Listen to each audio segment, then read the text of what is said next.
Good evening. I've got kind of a different thing again. I've got a poem, and then I'm going to talk, and then I'm going to show you something, and they all relate. So what you've got here is a whole experience, and it's free. Be grateful. It's good stuff. This YouTube. The poem first. A business trip in between the solitude of birth and death. The mob in their pleated slacks, and their knit shirts holding their name tags, the mob swishing their Dixie cup cocktails and pictures of their families is behind him. Their nasal chatter fades as he paces up the empty corridor to the resting elevator bank. He catches his reflection, flat front Cheetos and navy Oxford. He rips his name tag off, name, rank, branch, and steps into the harvest gold and indigo carpeted elevator with polished brass handrails and all the Grecian curves and patterns. A woman in her pencil skirt and red pumps gallops to the closing elevator door. Her hanging name tag clangs against the plastic covering on the photo of her kids, and she's burning to talk about them. He pounds the close button and smiles at her newly frustrated demeanor. He slaps the handrail twice as fast as the beat of the boring piano jazz rendition of that Motown hit. He breathes heavy, trying to push off the afternoon. 10th floor, the door opens with a ping and he is a derby horse charging down the hall, chasing the fear of another woman's baby picture and a detailed list of the baby's first. The blue and yellow carpet blurs under his brown soccer shoes and his keys jingle. Arriving at his door, he slips his foreign middle fingers into his back left pocket and pulls out the plastic card key. With melodic beeps and stifled moans, the lock turns, the door opens. Minibar vodka and peanuts. The TV blares, a documentary about Ireland, brow flat, hands relaxed, eyes closing, another night alone.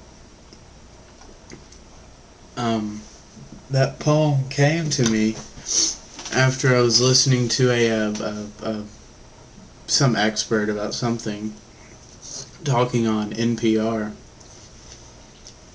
about how birth and death are the only two experiences that a human can do by himself.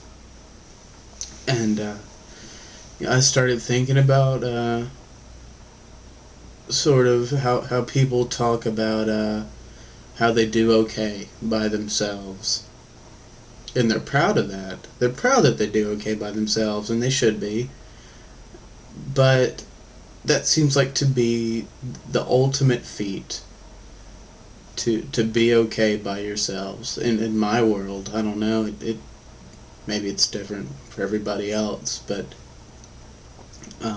from my point of view, I guess, that's like the pinnacle of human existence, it seems like, to be okay by yourselves. And it seems like everybody does really poorly at it. And I know for me, there's this sort of tension between being by myself and being around people. And it's like when I'm by myself, all I want somebody there. And then when I'm around people,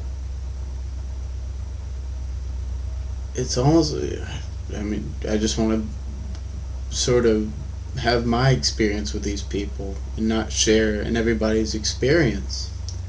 Then that's where we get back with poetry, because I think about these things sometimes, and so I'm going out on a limb and assuming that other people do too. And so I wrote a poem that tries to convey that sort of idea.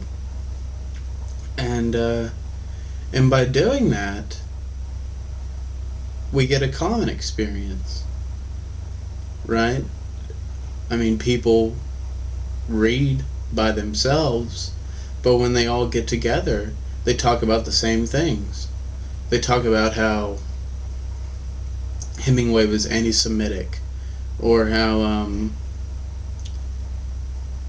don't know, Catcher in the Rye used details, minute details that said everything, and the symbolism in Catcher in the Rye, or they talk about Joyce and his coming of age stories. I mean, it's, you read it, everybody reads it in different places at different times in different frames of mind, but we all get the same thing, and that's the goal of the writer, to communicate. So I wanted to communicate what I was thinking, and at the same time, it's kind of nice because what I was thinking about was the commonality of man. And I think reading is the closest thing we have to a single sort of meta-organism experience. Then the other thing I wanted to show you, here we go, it's that wonderful mobile.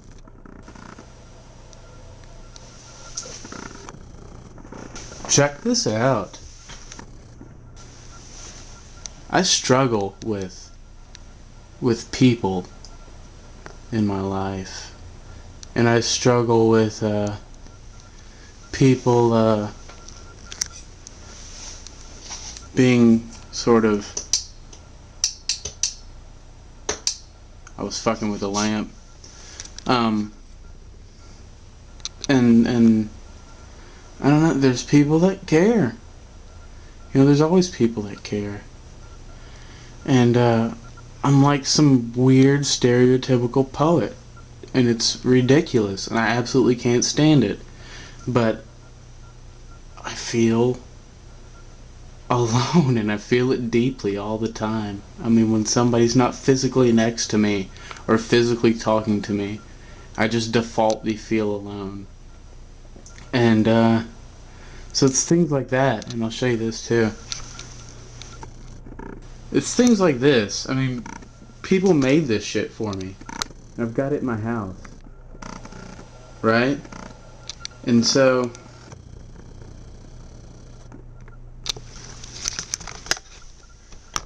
and the deal behind that is that, I don't know, when you're blessed with wonderful people around you,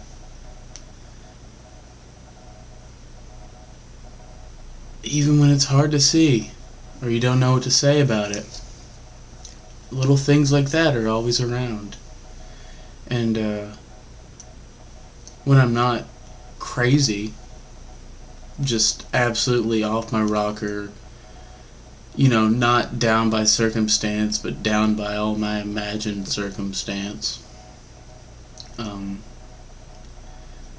Just those three things are a sample of stuff I can look at to remember that that there are people around. And when I pick up a book, I feel that same thing.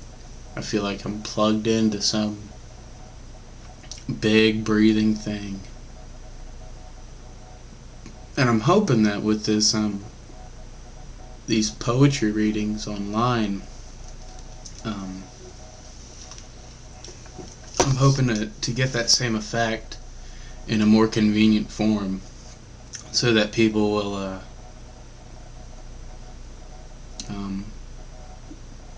I guess partake. I thank you, and have a good evening.